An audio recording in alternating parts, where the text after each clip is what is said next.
Welcome to the kiwimana Buzz. Hi everyone, this is Gary and this is the kiwimana Buzz and this is episode number 18. This is where we had a chat last weekend with a guy called Robert Johnson from Johnson Hobby Hives, and Robert comes from Clarksville in Michigan in the USA. Yeah, he's a hobbyist beekeeper and he's been beekeeping for a long time, and he used to help his uncle with his bees when he was young. So sit back and have a listen, and there's some interesting information here, especially about peppermint plants, which I hadn't actually heard before. And Robert's also involved in doing rescuing bees from trees and stuff. So he actually cuts the hive out of the tree, which is an interesting topic as well. So sit back and have a listen, guys. Okay, everyone, thanks for coming along. This is Gary here from the kiwimana Buzz, and today we've got Robert Johnson, and you're in Clarksville, is it Missouri? Actually, it's Clarksville, Michigan, so about the middle of... Michigan, sorry. Yeah, that's okay. A little bit colder here, yeah. so... Yeah, absolutely. So, it's still winter there, Robert? Yes, it is actually. Middle of March here, and we've got about 3 inches of fresh snow on the ground from last night, and like I said, the temperature's in the upper 20s right about now. Wow, okay. So I guess your bees are all wrapped up for winter? Yep. Other than a few bee logs that I was able to pick up from the city of Portland this week. They called and were cutting down some trees for city cleanup area, and they called me, and I went over and picked up the bee logs. So otherwise, everything looks pretty good and still wrapped up for the winter. Oh, okay. Yeah, these bee logs are interesting. So are they actually trees? Are they actually trees with bees in it? Is that how it works? And do you actually keep it in the log, or do you actually transfer it to a normal hive? Actually, whenever it warms up, I will be transferring it to a normal hive, but obviously it's too cold right now to try to do that. So the main thing I'm trying to do now is just keep them alive until later in the spring, whenever we can actually take the saw and cut them out of the hive, so out of the log. Oh, okay, awesome. Oh, yeah, because I've actually struck a tree like that. We had a pine tree once with a beehive in it, but we couldn't get them because they were so far into the log. They're about probably a meter into it. Yeah. So how do you manage to get them out? Yeah. What I do is I actually take the chainsaw and I cut a quarter section of the log out. And then once I'm able to reach into the comb area, then I pull pieces of the comb out and actually use rubber bands and fasten that into empty frames and put those into to a deep super that way. Yeah. And try and get the queen out, obviously. Exactly, yeah. You're wanting to find that queen in that whole process. So obviously going slow enough that you're not damaging the bees or too much of the comb too, saving as much of it as you can. So. Yeah, cool. Oh, fantastic. And so you got started in beekeeping when you were quite young, didn't you? So how did you actually get started in beekeeping for the listeners? Actually, I started helping out my uncle when I was 13 years old. He had around 2,000, 3,000 hives. I'm not sure exactly. I was 13 at the time, wasn't keeping track of that. But he had a large honey house, and so I was helping him with uncapping and putting the frames inside of the large extractor. At that point in time, I think it was a 1,000-frame extractor. We put the frames in, and then it cycled through one cycle, then they rotated the frames, and then we cycled it again for the extraction process. So he had quite the large operation going, and I just helped out during the summertime. So. Oh, that would have been good. And I understand you were a good tester. Yes, actually, I love to taste the honey. Yeah, my forte was actually eating as much as I extracted, not quite, but you know how that goes. So I enjoyed it. I ate way too much honey over that time frame. And but it was good, good experience for me. And then I think that's really when I got stung with the buzz for it. But later on, actually started keeping bees about 15 years ago when I actually purchased some property here in Michigan. So it worked out really well, 22 acres. And so that's really when I bought my first hive back in 1998. Oh, that's fantastic. And so what kind of honey do you generally collect around the area? What's the long straw tends, as far as the number of supers, or Oh, like what type of honey is it? Like around here, it's sort of Manuka and Karnuka honey. But what sort of honey do you guys have there? Primarily wildflowers. What I actually have that and a clover mix. There's various fields of clover in the area, so we get a lot of clover honey and then a lot of wildflower honey. I've got a couple hives that I've scattered out. I don't know if you saw the information that I posted, but obviously as a small hobby beekeeper, I've got 17 hives as of today, but I've got them scattered pretty good. And I've got different people that wanted some pollination, and so basically move them to their location so that they can actually have the hives for pollination services. So. Oh, awesome. Yeah, we've got about 13 at the moment, so I've been busy treating them for getting ready for winter. So what do you primarily treat your hives with for varroa mites? Actually, I'm not treating with any type of chemicals. What I'm using for the varroa mite treatment is actually managing the queen process, and then I will use sprigs of peppermint, and I'll put sprigs of peppermint in the hive, which the mites don't like as well either. So that's what I tend to do to help manage the process. Oh, okay. So does it actually kill the mites, or just makes them they don't like the smell and they get out of the hive? Do they? Right, they just don't like the smell of the mint. They use some menthol in different locations too, but I didn't really like the menthol personally. But I have a large patch of mint, so that's why I chose the mint, just to break off sprigs and put in the hive. So it's tend to work fairly well. Oh, okay. So it's actually mint or peppermint? Is it like the small mint thing? It's the plant. It's called a peppermint. It's actually a plant, peppermint plant. So it's not actually the byproduct that they actually make the candies from. It's actually the plant that grows, that they extract the oils from, and then they use the extracted oils, peppermint oil, to actually make the candies and the different processes along those lines. But it's actually the plant that I actually break sprigs off of and put the plant itself in there. Oh, that sounds interesting. Oh, I've never actually heard that. So it's kind of like an essential oil kind of treatment sort of thing, but yes, more natural. It's identical. Yeah. Mm-hmm. Yeah. Oh, yeah, awesome. And so, your bees are currently all wrapped up, or how do you store your bees over winter, or how do they live over winter? Actually, this past year, based on work schedules, I did not wrap the beehives. I just didn't have a chance to. So they're sitting right now unwrapped. And as we're talking today, they seem to be doing fairly well. Did not lose as many so far over the winter as I have in years past. Like I said, I went out actually the 12th of January, which there was still snow on the ground, but the temperature got up to about 50 degrees and had several hives with bees flying. So that was kind of amazing. But no, I didn't wrap this year. And sometimes just use a black tar paper to wrap the exterior of the hives to help with holding in some heat and blocking some of the wind and stuff. But yeah. Well, I listened to a talk by Ross Conrad recently, and he said that you shouldn't actually wrap your hives because it actually insulates the heat as well as the cold. So, in some ways, it's better for the bees to regulate their own temperature. So, do you agree with that, or what do you do there? I guess I have a mixed view of that. It kind of depends on the situation where the bees are located. If there's really not a natural wind block for them, I think it's good to block the main wind flow through, so there's not wind blowing through. Obviously, the bees do a pretty good job if they've got time to put propolis in the cracks. But I guess I'm more of a hands-off as much as possible. I like to let things be as natural as possible. So that's why sometimes I just won't wrap the hives or do much with them. I just don't use chemicals at all, because I tried that early on when I was keeping bees and just really didn't like the aroma and the smell of things, and so I just stopped completely with any type of treatments and just have run natural. Oh, wow. Oh, we've actually got a question from Gabriel in the chat room. He's just saying, do you put twigs of peppermint in the hive, and how often do you replace them? About every 6 weeks. It's basically the bees will chew up and cut up the peppermint and drag it out of the hive, and when I see no traces left of that, then that's when I'll put another sprig in. And typically it's about a 6-inch tall stalk of peppermint, including the leaves. And I just put one sprig typically on top of the second super, above, right above the brood nest. Wow, okay, that's great. Thanks, Gabriel, for asking that question.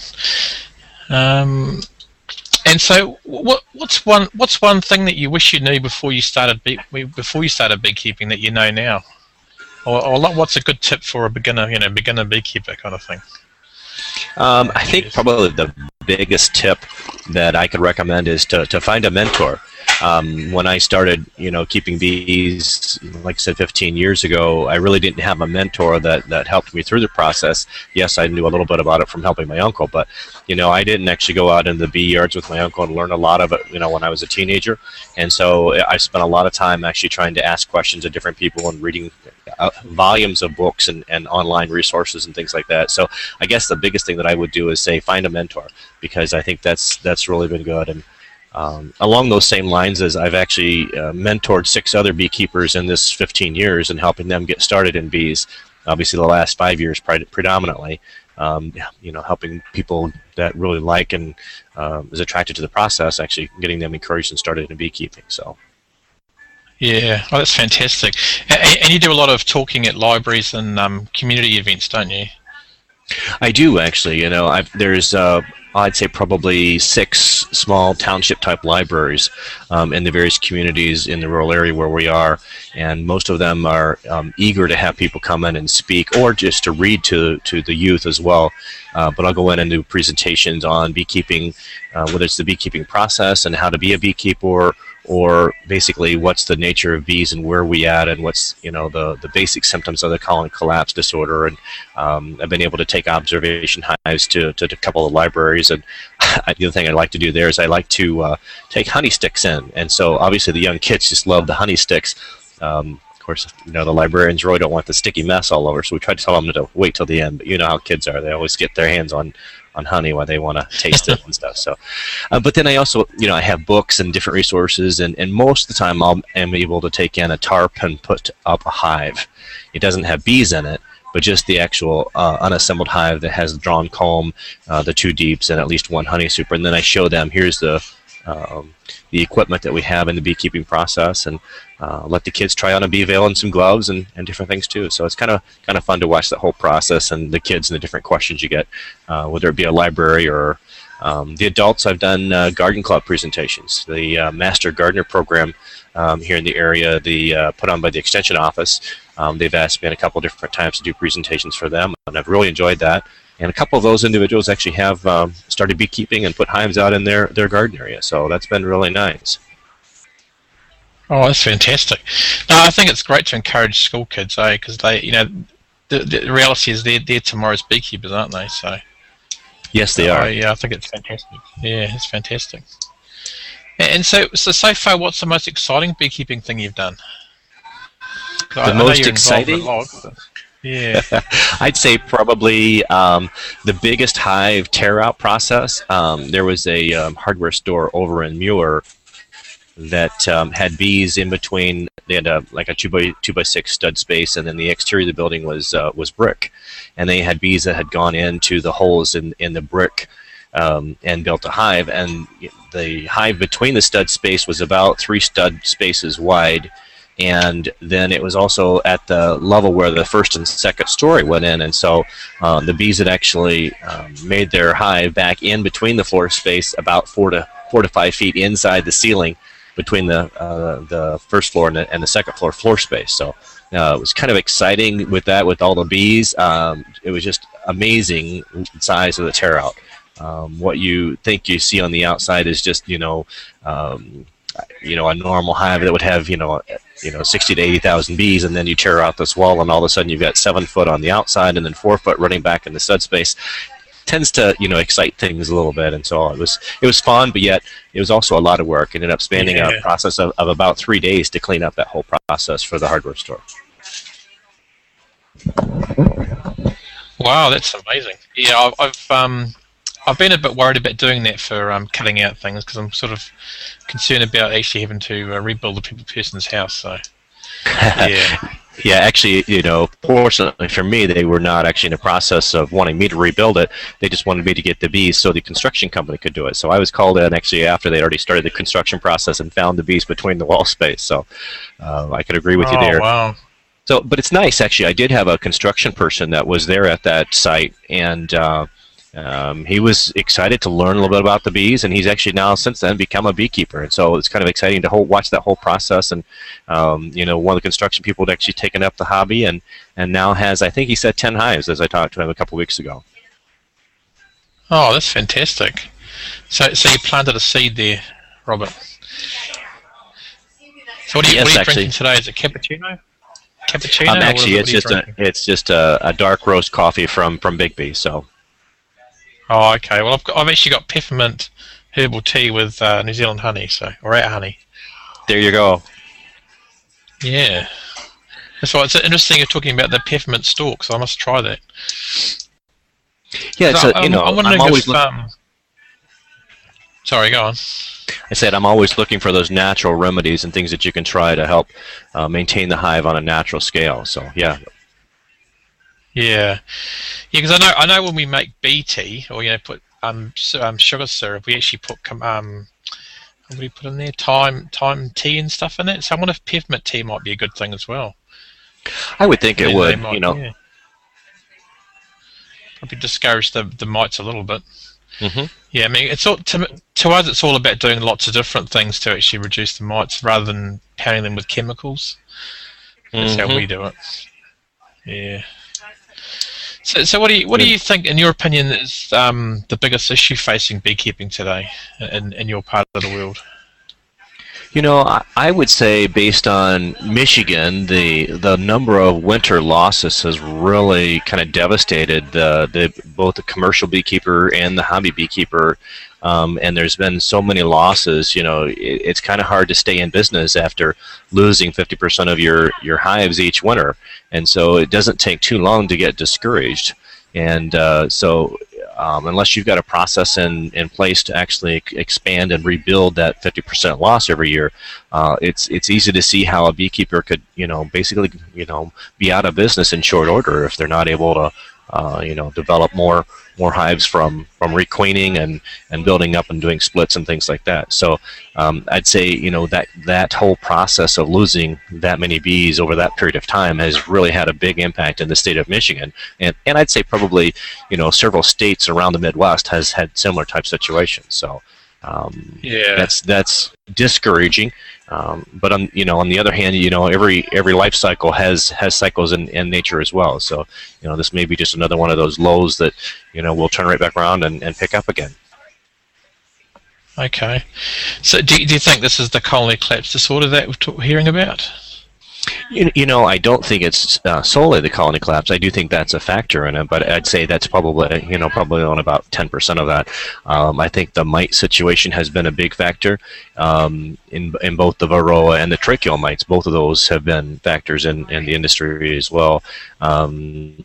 And then I think there's been some minor cases of foul brood. So that from that standpoint, the Michigan State University came out and had some students do some nosemia testing, and I think that nosemia buildup was definitely a concern as well. So I'm not sure the percentages and really everything else, but the combination I think is really what's caused the major impact in bee losses.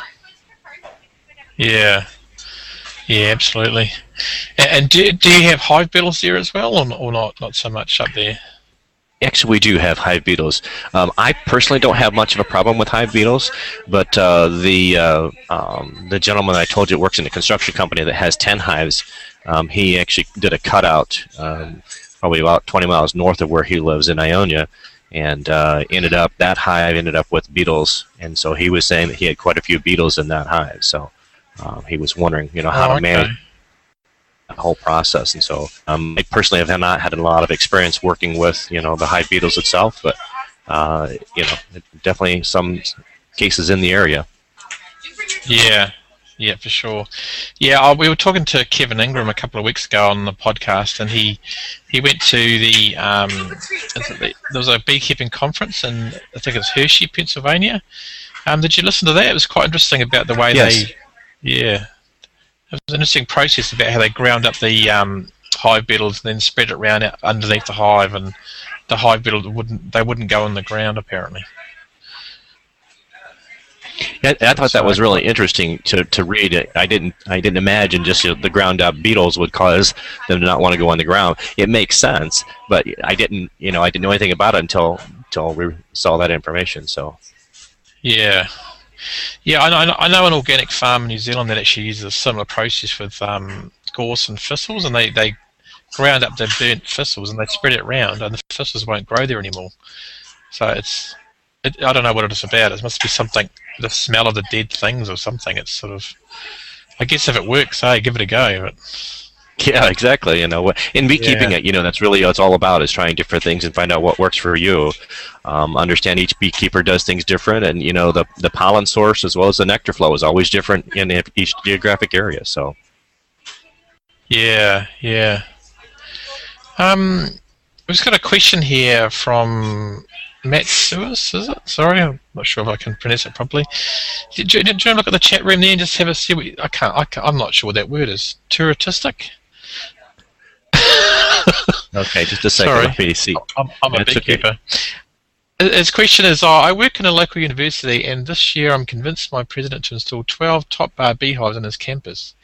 We think about the epitourism and natural beekeeping. Could you give us some advice on the possible touristic solutions in beekeeping? Not sure what you mean there, Matsu. I'm not sure. I'm just thinking maybe is he trying to get epitourism where people come and actually look at beehives, maybe? I'm just thinking that I'm might not be what sure, actually. Okay, yeah, I was going to say, if you could just ping you back and ask for clarity. Okay, but as far as territorial, I do know that, based on the different geographic areas that we have, the number of different types of situations that people run into. From a college standpoint, there's I do also teach computer classes at Montcalm Community College, and one of the professors there does have beehives there just for the students to observe and things like that as well. But it's amazing the number of individuals that have not had any exposure whatsoever, and just having that availability to walk out and just observe the beehives from a college student standpoint is really amazing, and what they pick up and what types of questions that you ask. The main thing that I think that he's been able to point out is the fact that most of the bees that are stinging individuals are not the honeybees. It's actually a yellow jacket or some other type of bee that's actually doing the stinging versus the honeybees. The individuals that can now recognize the honeybees and say, okay, I'm not getting stung by honeybees, I'm getting stung by other types of bees, it's been good from that standpoint. So it was good to hear that. Yeah. Oh yeah, absolutely. Yeah, we often get a lot of calls about swarms of bees, and they actually turn out to be wasps. So it happens quite often. Oh, he's come back and he said people visiting April as tourists. I haven't. Yeah. You go on. I haven't seen much of that, only because there's been such a paranoia of bees and stinging. It's typically not a tourism type, mainstay. But I could definitely see that being, something that we could do. We haven't done that in this area. Most of the people that actually visit the apiaries are the individuals that are involved in beekeeping or in a bee club or just joining a bee club and wanting to learn more about it. So. Yeah. I think there's actually a honey centre in Warkworth, north of where we live, and they actually have a inside hive. What do you call that? Like an observation hive, which basically the whole wall. Right, an observation hive. Of the thing. Yeah, it's like a whole hive. So that might be something you could look at there, Metzeris. Yeah. Just that's pretty good because people can go in there. Yeah, go on. Sorry. To say in Grand Rapids there is an observation hive at the Children's Museum, and they have the escape going out through the sidewall of the museum, and so there's a lot of kids that go to the Children's Museum in Grand Rapids, and they have that observation hive, and it's been established quite a while. I understand they've got a beekeeper that's gone in and out and maintain that hive for them. It's been replaced a few times, but yeah, it's a nice observation hive as well. Yeah, true. Yeah, I mean that's one good thing, and I've also seen people demonstrating beekeeping, kind of like enclosed in a like a netting kind of thing, so that the bees don't fly out at people. But yeah, I don't know. What's he saying now? Yeah, I'm not sure, Ray, about tourists working in the apiary, because you got to be careful with that, I guess. I'd be hesitant to let a complete beginner hold a frame of bees with a queen on it. They might freak out. So, well, it depends. If you do a little bit of education ahead of time, I could see how, if you're doing a progressive education program, whereas, the first week you kind of bring people together and you talk about it, and maybe the next week then you talk about, actually going to an apiary and learning what you're going to find at those locations and seeing the bees up close. It would be fascinating to have people do that. Yeah, absolutely. And Gabriel here brings up a good point. He said that you've got to explain to them how to get rid of a bee sting. Remove it with an edge of a knife, not squeeze it out. Absolutely. In fact, I do that very explanation during my presentations at the libraries, and obviously, I've got a pictorial view that I show the kids of how long the stinger is and why does it stick in our skin, and why do we want to take that stinger out by scraping it as opposed to pinching it. And some of the kids, it's just amazing what these kids will come up with. What if we can't use knives and things like that? And I says, well, there's a lot of things that you can use to scrape. Just a piece of cardboard or a postcard we'll use to scrape as opposed to a knife edge. So there's other things that you can use rather than a knife to scrape out that stinger. So the main thing is to not mash it or pinch that stinger, so you're squeezing that venom right into your skin. So, but that does bring up another point. There's a lady in Grand Rapids that also does apiotherapy and venom treatments, where she's had individuals come in and actually get stings to help with arthritis and different ailments. So the venom therapy has really expanded quite a bit. Yeah, that is true. I've heard that some people do some good work with that. Yeah. And I don't know if you listened to our last podcast, but there was a woman on there that was addicted to it, which was very strange. But she didn't do it for arthritis or anything. She did it just because she enjoyed it, which seems strange to me. Yeah, that sounds strange. Yeah. But like many addictions, you wonder why people do some of the things they do. Well, it's a shame she lives in America, because she would come and work on our bees for us if she wants to get stung. So I was going to say, we could always use the help. I'll give her a job. Yeah, exactly. Yeah, exactly. But no, that's a good point. That's okay. No problem. That's risk. Yeah, no, absolutely. Yeah, no, that's great. So have you got anything else to bring up there at all, Robert? From a beekeeping standpoint, I'm just excited that there's people interested in it, and I'm glad that you were able to air this information about beekeeping, and I enjoyed being part of your show. So I would encourage anybody that's even remotely interested to pursue it and learn more about it. And if you're interested in close by, I'll be glad to help mentor you in starting the process. So I appreciate that. Yeah, absolutely. And how can people get hold of you, Robert? You can either get a hold of me. Yep, either johnsonhobbyhive.com, or they're welcome to give me a call on my cell, which is 616-841-1083, and I'll be glad to talk to them about bees, or if they've got a swarm in their yard or tree or something, I'm glad to help point them in the right direction. So. Okay, that's fantastic. Cool. Well, stay on the line there, Robert, and I'll just end the broadcast there. So if anyone's got any more questions out there, just speak up now. I don't think anyone has, so we should be okay. Okay. Okay, you stay on the line, and thanks for joining us, Robert, and thanks everyone for listening, and we'll be back probably in a couple of weeks with another podcast. Cheers, guys.